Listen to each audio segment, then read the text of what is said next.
For 10 grand, this car can be yours too. Hello everyone and welcome to the Boring Garage. This is a E60 M5 with a V10 producing 507, I believe, horsepower. And this is also my personal E60 M5. So what we're going to do is go over the good of the car, the bad of the car, the overhyped features of the car that people love to bash, and we're going to give you a nice drive-through video and exhaust and all that kind of fun stuff. So stay tuned and we will jump into the video.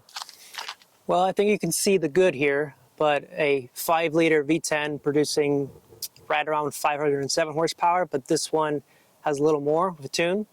So that is one good. I mean, just look at the body styling. Everything is aggressive in nature.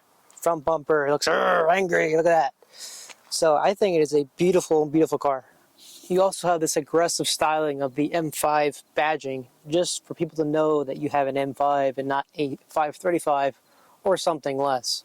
Another cool thing about the car, which is an added touch of mine, but a carbon fiber trunk lid, which makes the car look even more aggressive than it already does, and it gives a nice look to the back of the car as well as the side of the car as well. Now, staying with the badging of the back of the car and now the side of the car, you have this nice side grille logo with the black accents on it and the M5 logo, obviously, to kind of differentiate it from another 5 Series or whatever have you, as well as the blue color of the car that really pops out and gives it more of an aggressive styling. This is another added feature of the car that I did, is this Corsa exhaust as well as the carbon fiber rear splitter thing.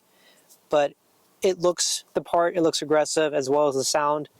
I love it. It is a very, very nice sound to have. It's not too much drone. I'm sure my neighbors hate it, but it is a very nice sounding car, especially going down the road. And I personally love hearing from my friends that they can hear me about 3 miles away, so they always know that I'm coming. So that's pretty funny. But another added tip of the car. Now, another added feature that I added is these light wheels, as well as the tires that are pretty large. I would say they're 295 3519s in the back. So it gets you where you need to go pretty quickly. I'm pretty happy with these Michelins, but that is another added feature that you can get with this car to kind of really plus up the appearance, both aesthetically and performance-wise. Another added feature of this car is the aggressive type mirrors. And a funny story about this is, before I bought the car, I asked the owner, what was this weird sound coming from the mirrors when we had the windows open? And the mirrors were actually cutting through the air, whistling, sort of. So it's just funny to me that they made these so aerodynamically inclined, if you want to call it that. And now for the bad. Now, I know before you get into anything, SMG pump, rod bearings, what else? The throttle body actuators as well as the idle actuators, I believe. So those are things that will have to be addressed, as well as other little problems. Oh, clutch. That is a big thing too. I had to do that as well. But that is the bad part about it. But if you loosen and tighten up all the little bits and ends that have to be fixed, it's not a bad car. I know people love to bash on the car. I'm not going to name names, but you know who I'm talking about. But if you fix it right, you do it well, it's a good car for you, and you will have what you have here, as long as you do it properly and don't break the bank, as well as have a really, really good mechanic that you can trust. Now for the interior. I know people love to hate on the SMG transmission, but it is a relatively good transmission if you learn how to treat it right. It is very, very reliant at times, and I use that term relatively loosely, but if you take care of it, just like an old lady, it'll take care of you. So it is a very, very reliant transmission if you drive like a normal person. If you drive like an idiot, it's going to break.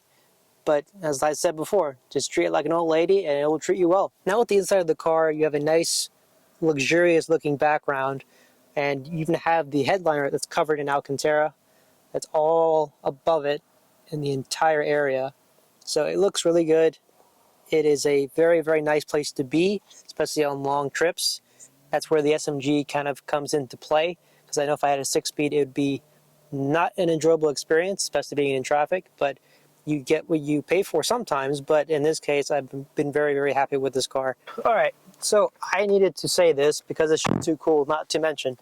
But apart from the interior and the headliner and all the nice Alcantara, is this thing.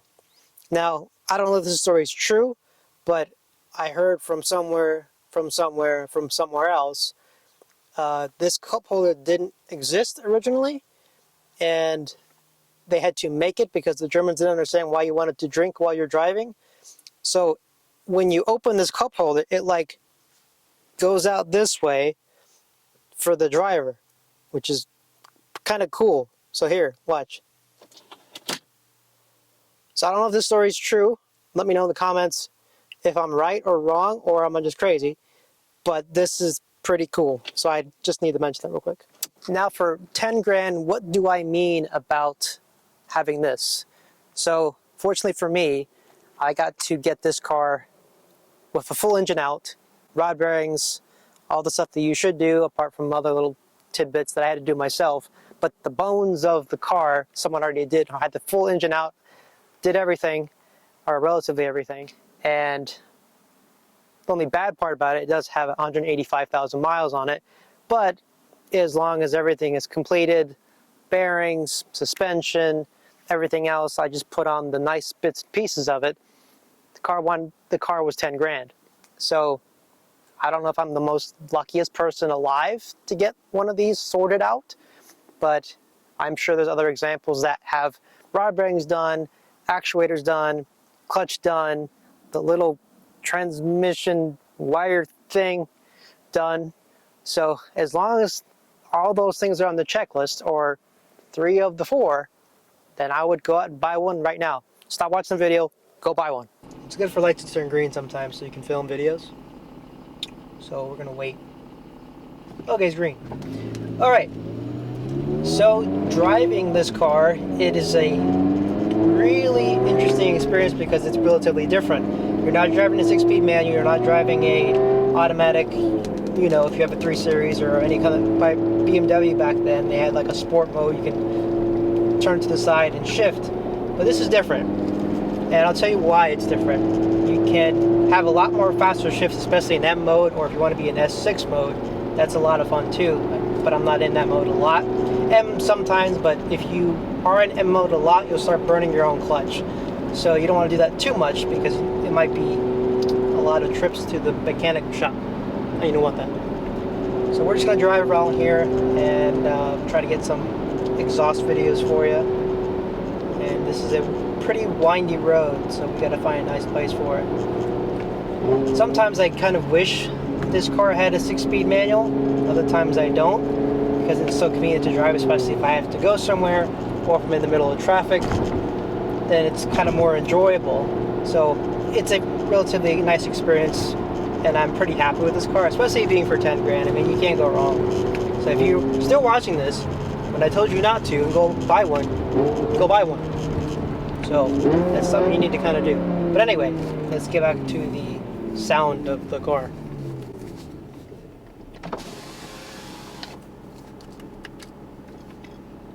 So now we're in M mode. So now we have 500 horsepower, as Jeremy Clarkson would tell you in his episode, if you're going to watch that. Then it's really a completely different animal. So it's more enjoyable, a lot faster, more excitement out of it. I don't think I've ever had a car that made me smile so much. So that is definitely a different experience for me, especially having different cars back then, but nothing of this caliber. Another thing to note as well, is once you're in M mode, everything kind of changes, transmission changes, that changes, as well as the seat bolstering kind of changes as well.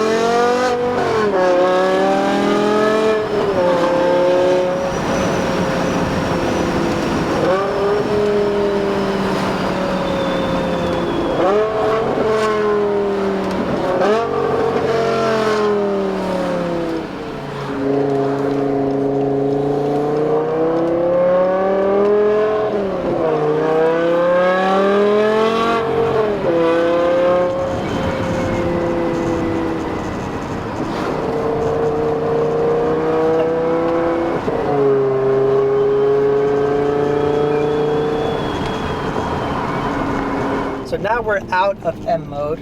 We're back in relatively normal mode now, normal driving.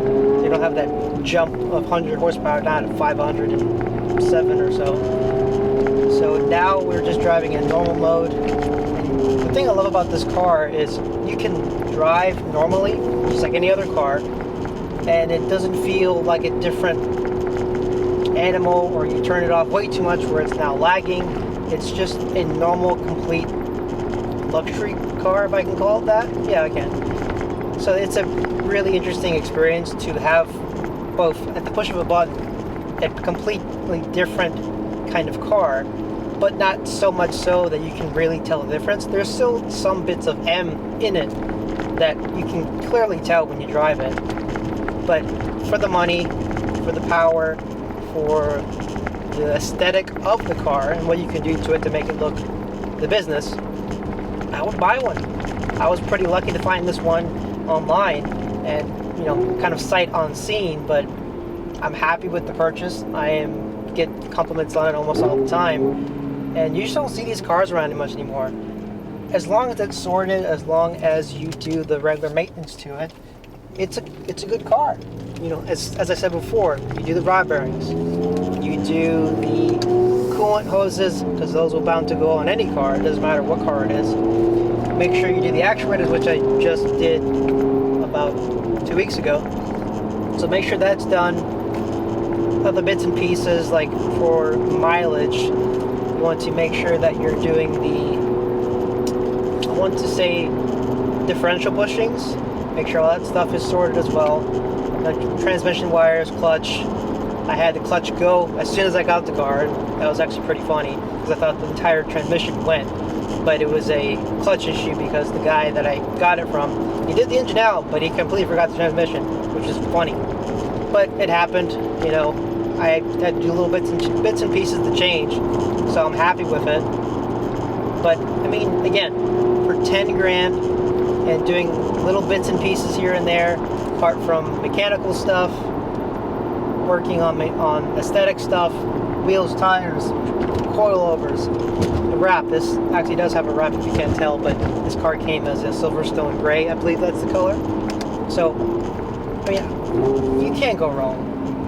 You can go out and buy Mustangs and what do they have now? The Coyote, right? So you can go and buy that, or any kind of American car, or Mercedes, or whatever, but nothing has the draw that this car has. And people can hear you miles away and they'll know, well, they think you're some kind of Lamborghini showing up, because I get that a lot. But it's a mental car, but at the same time a respectable car that you can easily take the family in, but at the same time you can throw it in an M mode and it's a completely different car as well. So like I said, just go out and get one. You won't be regretting it. Well, slightly. I take that back.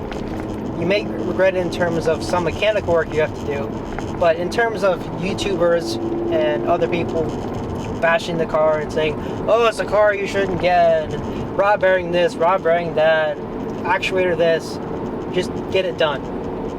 Even if you just bought the car, let's say you actually took my advice and you already bought a car and now you're watching this again, which I hope you did. So let's say you did that.